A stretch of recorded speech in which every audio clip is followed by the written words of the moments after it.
All right, and welcome to a Sunday night edition of Dolan'S Dugout. I'm Ramon Scott with your host, Steve Dolan. And Steve, we're getting together early this week because the playoff pairings for CIF boys and girls basketball were announced yesterday, and we're getting ready for the playoffs starting on Tuesday night. There's actually one play-in game I'll tell you about tomorrow night on the boys' side, but we'll talk about the boys, we'll talk about the girls.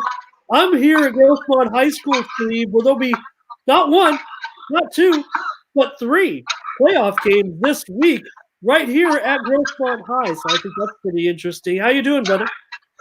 Doing great, Moni. Thanks so much for having me. Of course, as we do our prep playoff, our preview show, a lot of questions out there. I mean, on the girls' side, is Christian better than number 7 seed?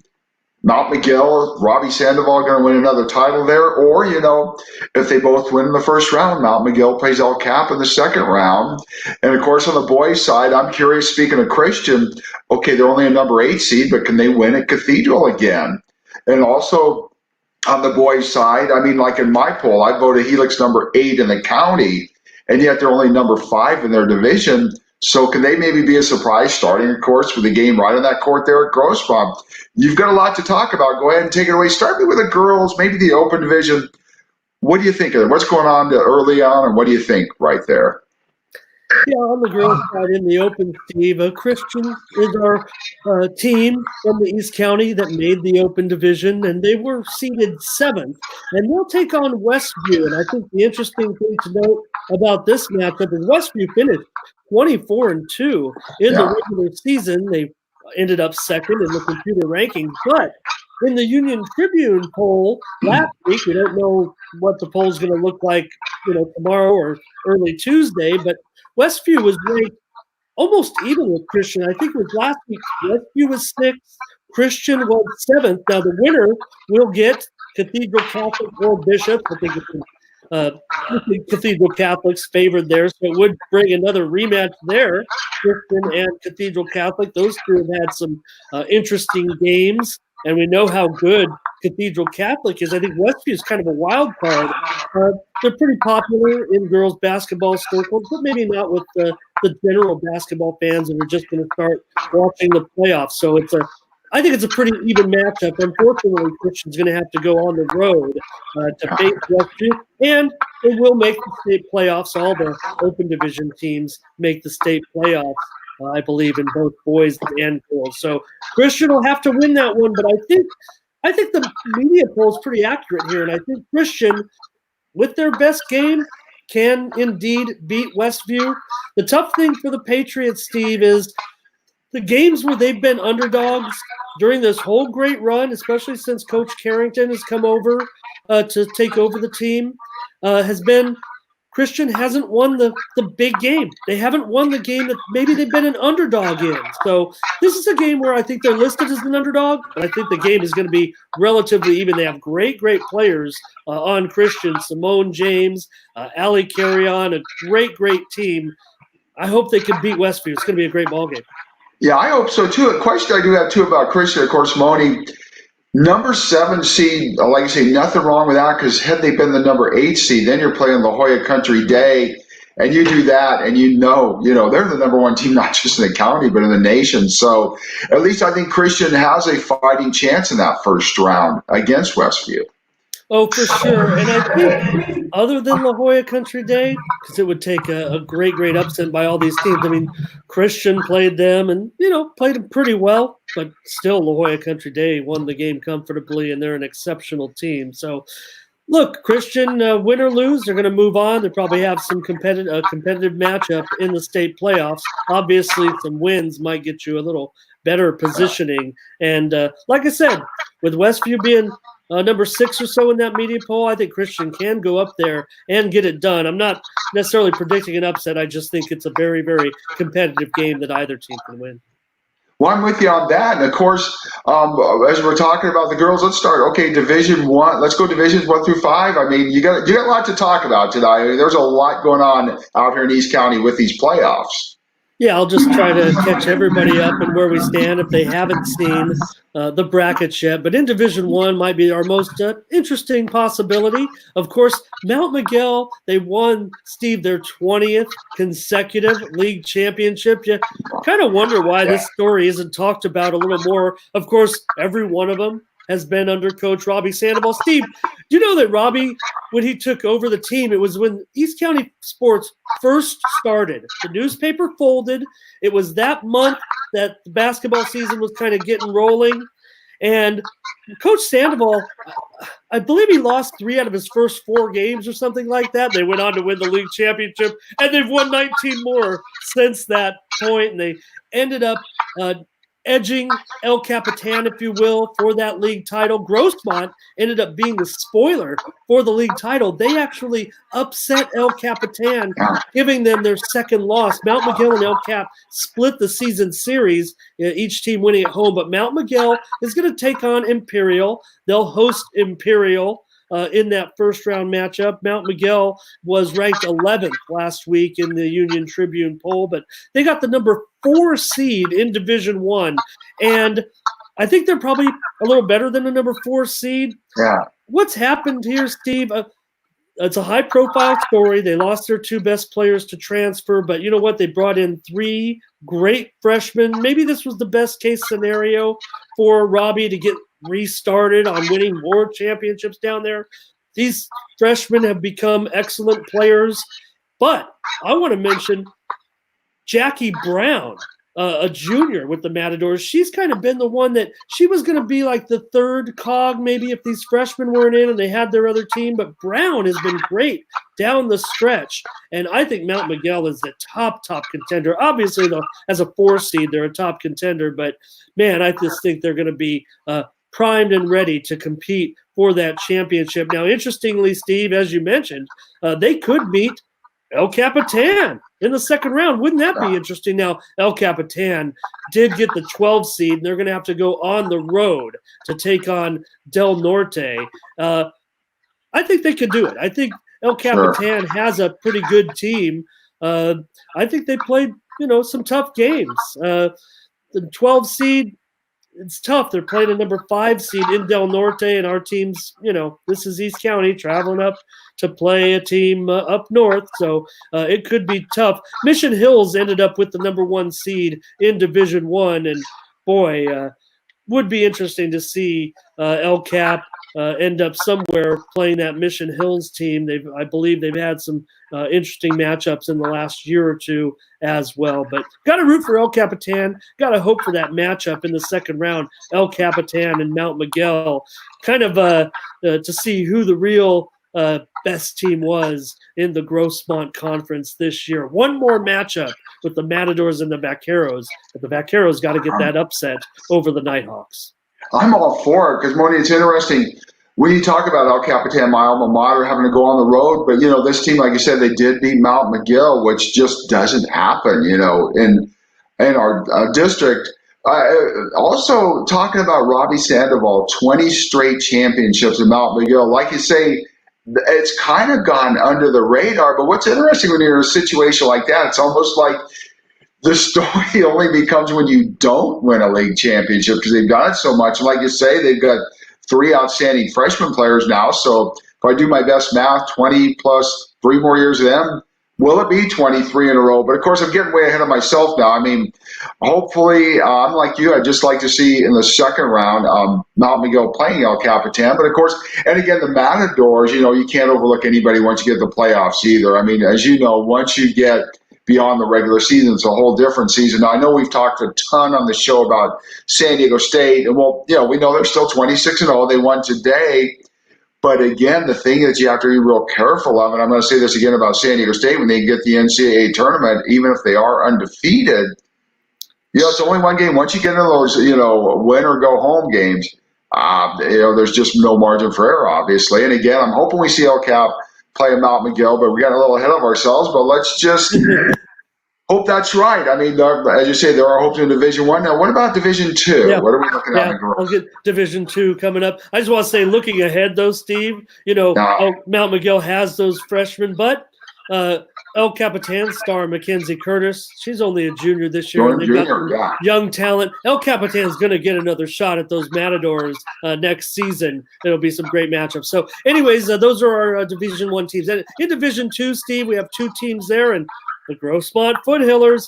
Look out for the Grossmont Foothillers. They have a championship coach in Grace Campbell. The Foothillers have had postseason success of late. I mean, they won a championship just a couple of years ago, and they're going to be taking on Our Lady of Peace, the 11 seed. That's a 6-11 matchup in Division II, and I think the Grossmont, will be able to handle OLP. Interestingly, we could have another All-East County quarterfinal, but West Hills got the number 14 seed in Division II. They're going to have to go take on San Diego Academy. That's going to be a tough task for the Wolfpack. Wolfpack have some nice players that have had a really good season. They just were in a tough league with those other teams. If West Hills could upset San Diego Academy, they would face the Foothillers in the quarterfinals. But look for Grossmont. I think they might be able to get something done here. Obviously, they only have probably the one home game here against OLP, but I like what Grossmont's done. Sarah Henry has been a good player in her career for Grossmont, and nothing better for her to end up with a little bit of a winning streak in the postseason. Also, Danica Perez. They've got a nice team there at Grossmont. Like I said, Grossmont arguably won the most important game of the year in the East County. I say that just because it affected El Capitan's chances. El Capitan did their job when they beat Mount McGill, could have forced maybe a tie for that league championship, but Grossmont upset El Capitan by 1 point, 51-50 in one of their two matchups that allowed Mount McGill to win that championship with just one loss. So you can see how good Grossmont is. Yeah, definitely. It's funny, too, like you say, looking at that court behind you there at Grossmont High School, I think it's probably unprecedented to have 3 first-round playoff games there because, of course, like you say, the Helix boys don't have their gym back yet. But, I mean, it's going to be interesting because it would be great to see the home teams there, and I'm including Helix now, of course, to go 3-0 on that court, and I'm kind of hoping for it, and I'm kind of expecting it. Yeah, and we'll talk about the boys' side in a minute. Kind of disappointed that Helix doesn't get to use their gym, at least in this first game. But anyways, moving on, Steve, to Division III. The Helix Highlander girls, they will not be playing here at Grossmont High School, but they qualified for the playoffs as the number 2 seed in Division III. And their game is going to be against Mar Vista, the 15 seed. That game is going to be played at the Boys and Girls Club, believe it or not, for that first round matchup. And Helix, a pretty strong favorite to win. They'll probably advance out of that one. The number 3 seed in Division III is Foothills Christian. So they're right opposite Helix in that 2-3 spot.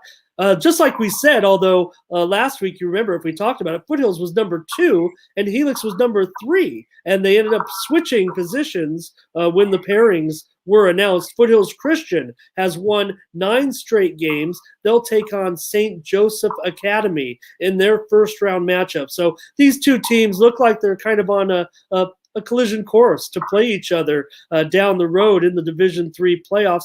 One other team from the East County made it into Division III playoffs, and that was the Santana Sultans, the Grossmont Valley League champions. They're on quite a roll right now as well.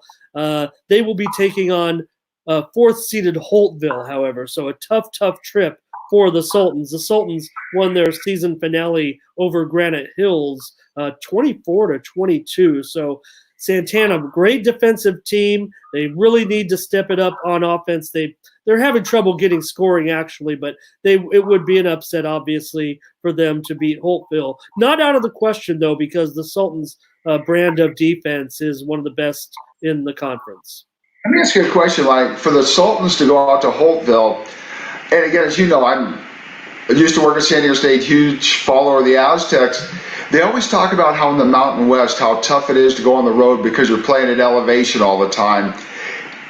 I guess the closest comparison I can think of in San Diego County basketball is going to the desert, because going out there it's a totally different ball game, so to speak. All of a sudden, you're kind of out of your element, you're out of your comfort zone.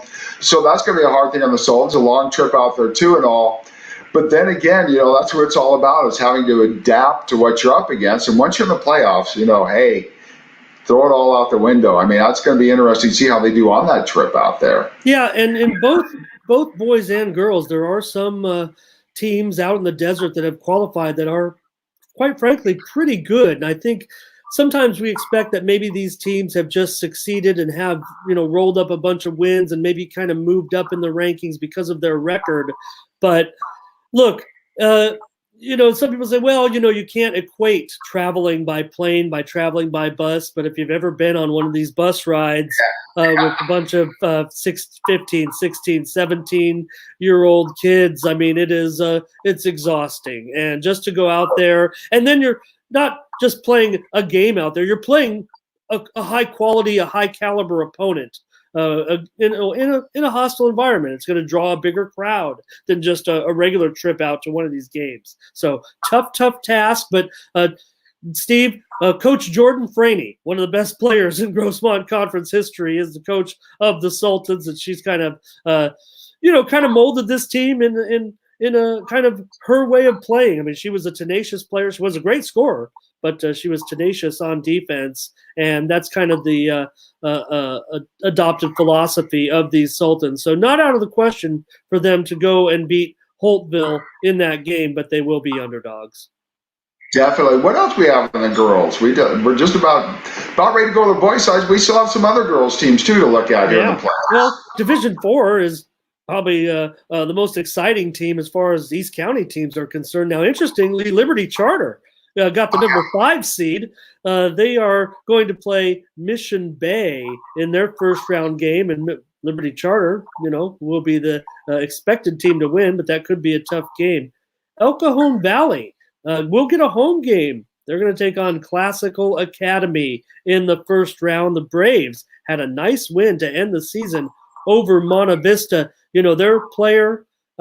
Their star player, Veen Gorges, has been an El Cajon Valley program that has had some history, has had some success. Now, we might be dating it back, to even before this century started with some of those excellent teams. But Steve, Veen Gorges will go down as one of the best players in El Cajon Valley history, not only as a scorer, but just a complete all-around player, rebounds, assists, steals. She really is one of the best players in school history, and we know the Braves have had some real good girls players over the years, maybe dating back 30 years or so, but the Braves will have a home game against Classical Academy. Monta Vista will go on the road, but they did earn the number 10 seed. They're going to be going to Brawley. Okay, well, another trip. And, Monta Vista, they played pretty well. They had a good season. It's going to be a tough trip for them, but they did qualify and had a pretty good season under Coach Sabrina Jimenez, who was also a scoring champion in the Grossmont Conference. And finally, in Division 4, Granite Hills qualified for the playoffs as the number 15 seed, and they're going to be going where, Steve? Out to Southwest High El Centro. So they're going to hit the road as well, and that's going to be very, very difficult. But I would say that Granite Hills actually continued to improve throughout the season. They didn't finish with the best of records, but they did really do a nice job in improving their team seemingly game in and game out. So they made it to the postseason. 4 teams in the East County made it there. And finally, Steve, I'll just wrap up the girls real quick. The Valhalla girls made the playoffs in Division 5 as the number 9 seed, and they're going to play Palo Verde Valley, I believe, on the road. So there's another trip going up to Blythe to play Palo Verde Valley. But Valhalla, they just had a couple of wins, but if you look at the rest of the teams in Division 5, they actually deserved and earned their spot. Very interesting. Now, Moni, thanks so much for covering the girls' side. Now, on the boys' side, what I find interesting about the 8 teams in the open division, 5 of the 8 have played each other over and over and over again this year. You go from, Cathedral, St. Augustine, Foothills Christian, Francis Parker, and our own Christian. I guess we've seen them over and over playing each other. One of my biggest questions is, what about the other three teams? Modern Day's been playing down the South Bay. Maybe their competition hasn't been at the same level as what those five teams have played. I'm really curious about Torrey Pines, because I'm going to guess Torrey Pines is going to come in lower than number 3 in the final boys poll. But again, Torrey Pines hasn't been playing those same teams over and over again, so there's not the familiarity there. And that always intrigues me when there's a team that really doesn't have the history against everybody else. Like, again, those 5 teams I mentioned to begin with that have just played each other time and time and time again. As you know, it's been very hard to vote in the poll all year. You and I voting in John Maffey's poll, the San Diego Union Tribune, because from week to week, there are just so many upsets. I mean, just when you thought Christian, maybe they're a 7 or 8 seed, they go and beat Cathedral Catholic, and now they play them again. So really, a lot of suspense there in the open division. I want you to go ahead and cover it. Fill me in what's going on in the open division. Well, I'll tell you, the easiest week to vote in the poll, Steve, was this week, right? I just mailed in last week's poll. Yeah, because this week not much change finally. Yeah, and as I told you, I kept Christian higher than most, and I think that was warranted considering how they played those 2 incredible games that we previously talked about when they beat Cathedral and Francis Parker on back-to-back nights. So I've kind of kept them higher, but they did earn the number 1-8 seed, and I don't think they'd want it any other way. I think they want this chance. I know they're going to play number 1 Cathedral Catholic in that first round open division game. Christian High, of course, will go on to the state playoffs, win or lose, in this game. But you know what? They have the confidence that they have beaten Cathedral Catholic this season. Now, I've kind of moved my opinion as far as who's the player of the year in San Diego County to a few different players, but I think the Don's Brandon Angel looks like he might end up actually as the county player of the year. Chibuzo Agbo might be the big name because he's headed to Texas Tech and he's had a great season. And Luke Hopt is also of the Saints, also a great season. But I just think the season that Cathedral has had and the season that Angel has had kind of makes him the front runner for this number 1 team. But Cathedral, the number 1 seed, Christian number 8, but it's not a mismatch by any stretch. Christian can go in and win this game. What I find is that Christian has always been playing these games extremely competitive and just kind of faded down the stretch a little bit in those games that they've lost to those elite teams that you talked about. I mean, I think everyone's kind of talked about the 5 losses, of course, 3 to Saints, 1 to Cathedral, and 1 to Foothills. For Christian. And so, you're talking about those teams, 3 of the top 4 teams. Now, interestingly, Steve, as we noted when we got together last week, we talk about the poll every week.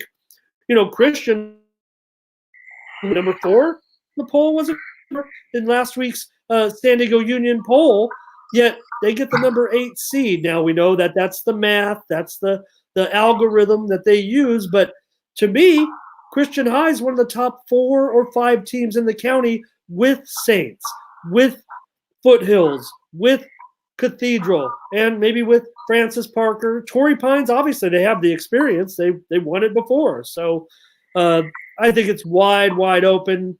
Looks tough because it's an 8 versus 1, and it's on the road. And, they're a slight underdog, but no reason why Christian can't win that game. I'm with you on that. I just think it's interesting. I'm like you. I mean, I'm not a big computer guy. I mean, when it comes to rankings and all that, I'm more by the eye test. I think the eye test, to me, has said that Christian is somewhere. I put him number 4 in my poll, but I think they're somewhere between 4 and 6. I don't think they should be an 8. That's a computer thing. But again, that being said, I think they have a legitimate chance to beat Cathedral. Why? They've done it before. There's precedent there. I know, again, it's going to be a great open division, but also Division One is going to be pretty darn good, too. Talk about Division One and the boys this year. I will. I just want to add, Steve, don't forget, Foothills Christian in the open division.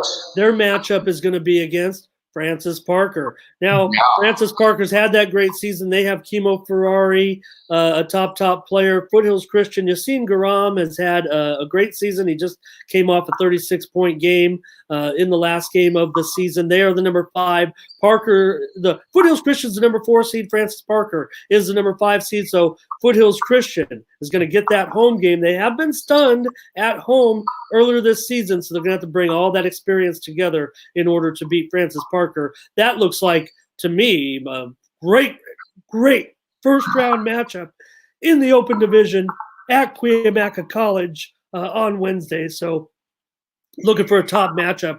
Go out and check out that one. Now, Steve, in Division 1, the Helix Highlanders, 15 consecutive victories now. They earn the number 5 seed, and they'll be right here at Grossmont High School. It's going to be kind of a doubleheader. Helix is going to play at 5:30 in their game against the Vista Panthers, who got the number 12 seed.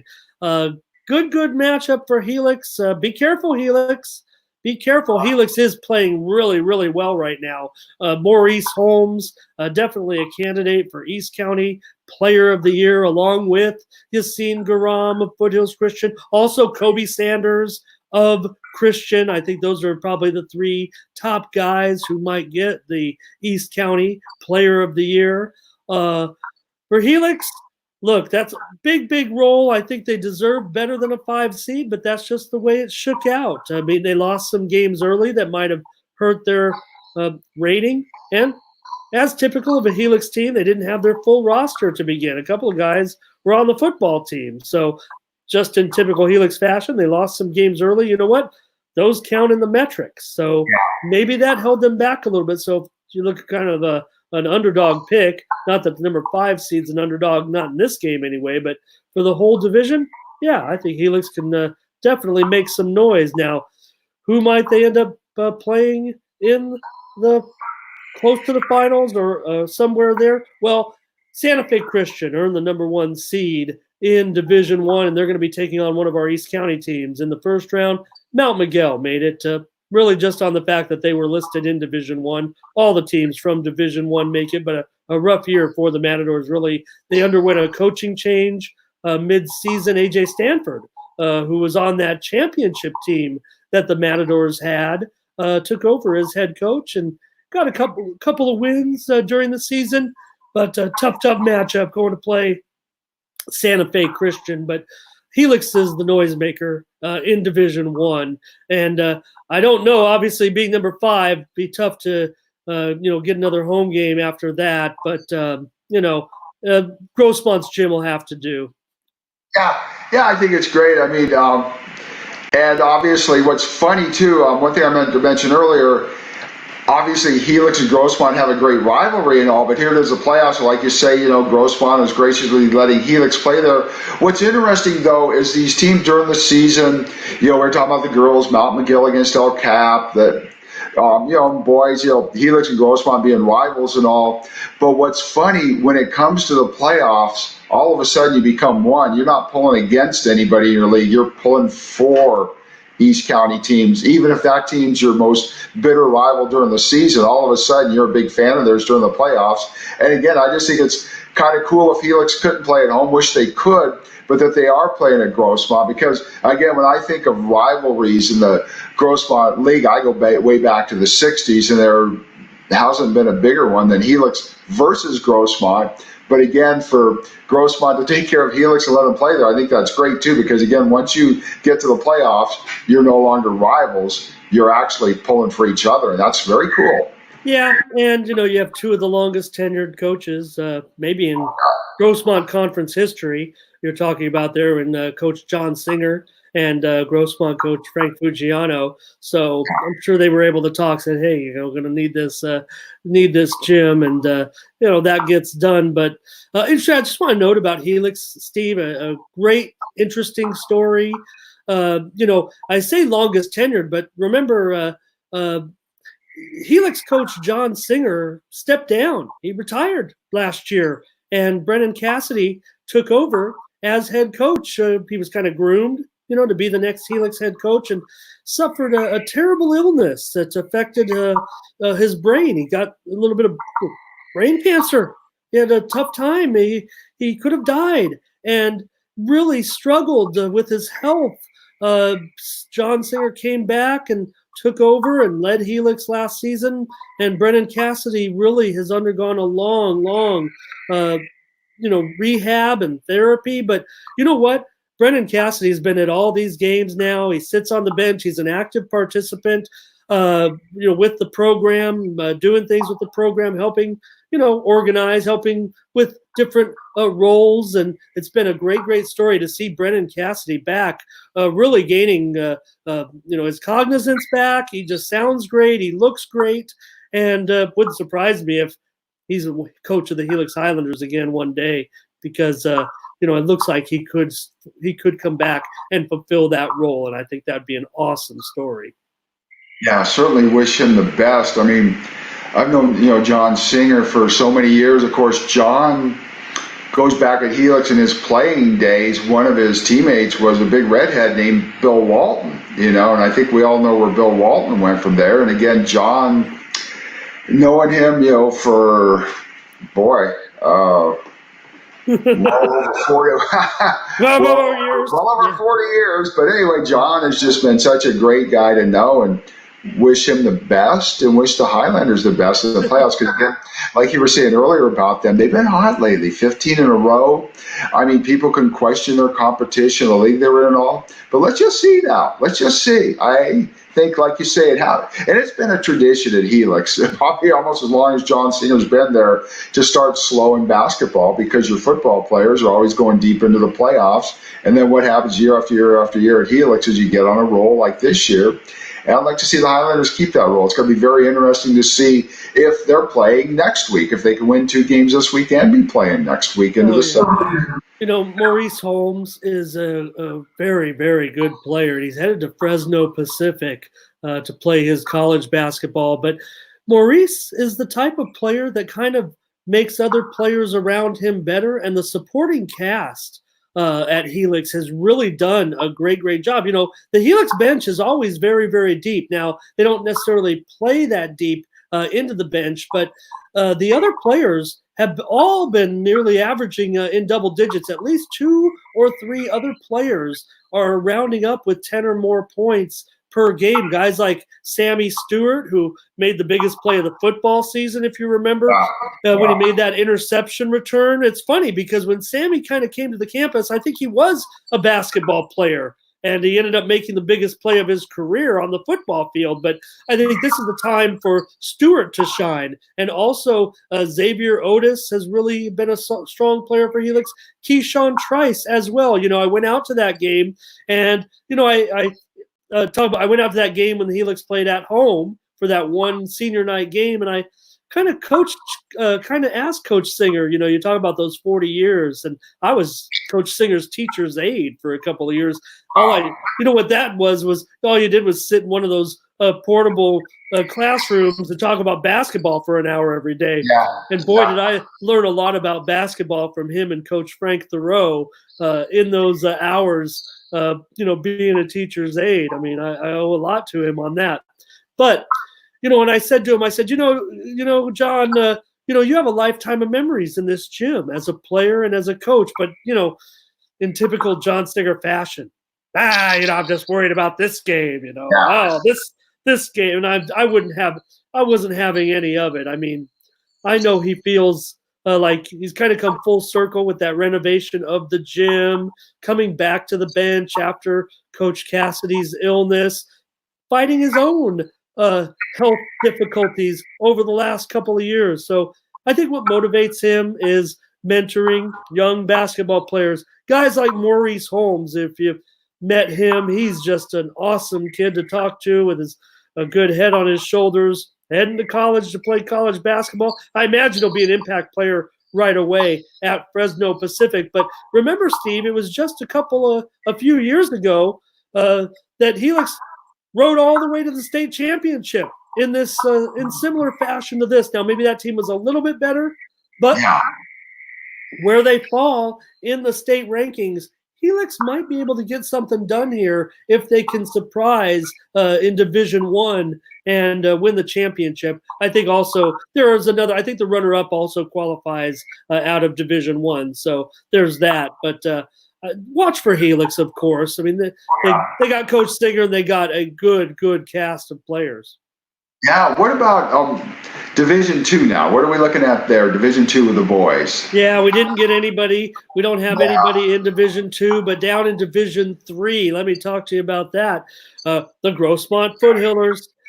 Coach Foggiano has taken a team that I really haven't had too much. I haven't followed them as much as I'd like to. I really, love Grossmont High School, even though I'm a Highlander. I mean, I love all of our schools, but they earned the number 4 seed, and they're going to host Hoover in their first round game. And Michael Rodriguez, that's their top player for Grossmont, but also look out for LaShin Bekaroff, who's done a nice job for the Foothillers as well. Interestingly, Steve, they could take on in the quarterfinals number 5 seed Granite Hills. How about that? The Eagles have won 12 straight games. They were the champions of the Grossmont Valley League. Steve, for the second time in school history, the Eagles went undefeated in league play and also, I believe, set a school record this season for the most victories in a single season. So it's really been a great year for Granite Hills. They actually started off very slow. I think they won just 1 out of their first 6 or 7 ball games, and it's been nearly a run of wins ever since. And they're going to host Morse in the first round of the Division III playoffs. Morse got the number 12 seed, so maybe a collision course right there with Grossmont and Granite Hills in another quarterfinal right here at the Hillers Gym. Also qualifying in Division III was West Hills. They're going to go on the road to take on Mount Carmel, and that's a 10-7 matchup. So I don't think it's out of the question for West Hills. I think they're an underdog. They need more contribution from some of their role players. Kyle Dobbins has been one of the top players. I mentioned those, candidates for East County Player of the Year. Kyle Dobbins probably could be included in the group just on the great year that he has. I'll tell you this, he's certainly a top contender to be on the all East County first team. He's had a tremendous year for West Hills. And of course, West Hills, you can't help but think about, what they've been through over the last 2 seasons after the passing of Coach Jeff Armstrong and Coach Tim Berry, who, was probably just going to, I don't know if he was ever interested in being a head coach again, but, after Coach Armstrong passed and Coach Berry, the responsibility fell on his shoulders. And I don't think he minds at all because he loves to coach. And he's done a great job with West Hills this year and get them into position. I don't think that an upset over the Sun Devils is out of the question in the first round. Yeah, Moni, I want to go back to Granite Hills for a minute, and I'm going to get off basketball just for a minute. One thing I know, having done media relations for many years out at San Diego State, you always want to get your school out there. You always want to get it in good publicity. Boy, and if you can get national publicity, that's outstanding. Today, I know the Daytona 500 got rained out today. They're going to finish it tomorrow. Jimmy Johnson, of course, went to Granite Hills. They did a feature on him in the pre-race show. What was amazing, they kept showing the basketball gym at Granite Hills. They showed, Jimmy's barber. They showed where he used to go to eat and stuff like that. But I just think, you can't buy that kind of national publicity that Granite Hills High School got today. I mean, you saw that the gym with a big eagle. Remember years ago when Joe Drew gave Trent $10,000 for that and all at the gym there to improve it. I mean, I can remember back in the day. I mean, I was back there in the 70s and all when, Granite Hills, there were a lot of struggles going on there basketball wise and all. And of course, the program's gotten a lot better. But again, I mean, nationwide, if you were back in Kalamazoo, Michigan today, or Albany, New York, or Atlanta, Georgia, wherever you might have been, if you were watching the NASCAR pre-race, you kept seeing over and over and over. Not only did they show Granite Hills High School, but they must have said Granite Hills High School about 10 times. So, again, you couldn't have bought the publicity that Granite Hills got today on national TV on Fox. That being said, I didn't mean to get off basketball, but talking about Granite, that came to mind. I know with Division Three. Do we have anything else in Division Three? Or do we want to go on Division Four now? We will go on to Division Four. I just want to add, Steve, to that nice story. Jimmy Johnson's philanthropy has gone beyond just Granite Hills. Several schools in the district have received grants from the Jimmy Johnson Foundation, and they've purchased school equipment and things like that with grants from the Jimmy Johnson Foundation. I can mention Valhalla High. Their multimedia program received a grant from the Jimmy Johnson Foundation, for example, and they purchased video and production equipment for their multimedia classes. So when they produce their little bulletins and things like that, because all the schools now do videos, and it's a class now. I mean, I wish I had it. I barely can get this show on the air with you and me. And these kids are making great videos and movies that they all enjoy and go on and have careers in doing. So just want to mention that he has given back. He has given back, and boy, it'd be real neat to see. It's tough, because he didn't have a great season last year, but boy, if we could just get one more championship. Sometimes it kind of works out. Some of these NASCAR drivers, when they're in their last season, that they can get close to a championship. Watch out for Jimmy Johnson. Not tomorrow at Daytona. It's a crapshoot in that race. He could win, but anybody could win that race. But when you're talking about the day in and the week in and week out grind of the NASCAR season, even though Johnson is kind of listed, as a medium long shot, wouldn't be surprised if he's there near the finish. Anyway, Steve, in Division 4 on the boys' side, one of the hottest teams right now in the East County as far as under the radar, the Monte Vista Monarchs. They are in the number 4 seed. They're going to be taking on Chula Vista in the first round. Chula Vista, the number 13 seed. In the last game, Monte Vista's Ivan Maynard, he has been red hot. I haven't gone through. I haven't figured out who the scoring champ is yet in the Grossmont Conference. Ivan Maynard is definitely going to be up there. I mean, there's been some nice players, but some of them are on some teams that have some other balanced scoring. Now, there are some other nice players on Monte Vista. That's why they've had such a nice season. They finished second in the Valley League to Granite Hills, but Ivan Maynard has really stepped up in the scoring department of late, and I expect Monte Vista to get that win over Chula Vista. El Cap, they also got a nice seed in Division 4, Steve. They ended up as the number 6 seed. So even though I think El Capitan might have been disappointed under new head coach Elias Toda, he had high expectations. I had higher expectations for these Arrows, but they can make it all worthwhile if they can get on a run here in Division 4. And as the number 6 seed, I think there's a chance that they could do something in Division 4. They're going to play San Pasqual in their opening game. San Pasqual, the number 11 seed.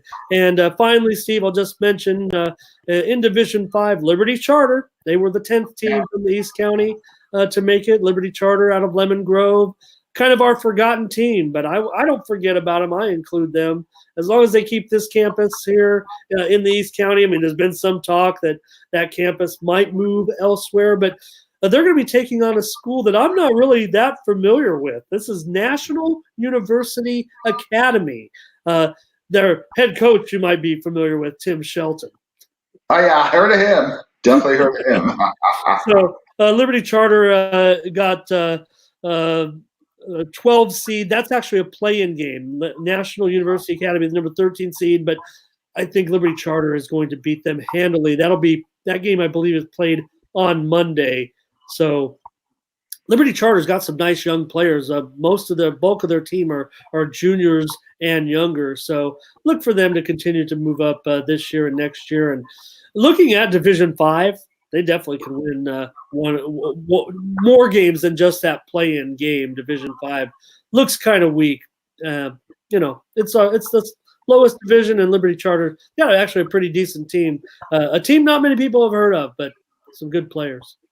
Yeah, well, Moni, I mean, gosh, we've covered a lot tonight. I mean, we've got so many East County teams in the playoffs. And, of course, like you say, we got one play-in game tomorrow and several games on Tuesday. And hopefully we'll have several games, in the second round. It's going to be interesting. I can't wait to come back with you next week when we're talking about who we have in the semifinals, because I have a feeling there's going to be a few East County teams in the semifinals. I'm not going to say who because I don't want to slight anybody, and I definitely don't want to, for lack of better words, jinx somebody who, should get there. But it's really going to be interesting. I can't wait until, let's get this thing rolling. It's funny because this is what you play all season for. It's kind of like, and again, going back to San Diego State, the Aztecs are 26-0, may very well go undefeated all the way to the NCAA tournament. But like I keep telling people now, really, the next game San Diego State matters will be the play that matters will be the first game in the NCAA tournament because they're in.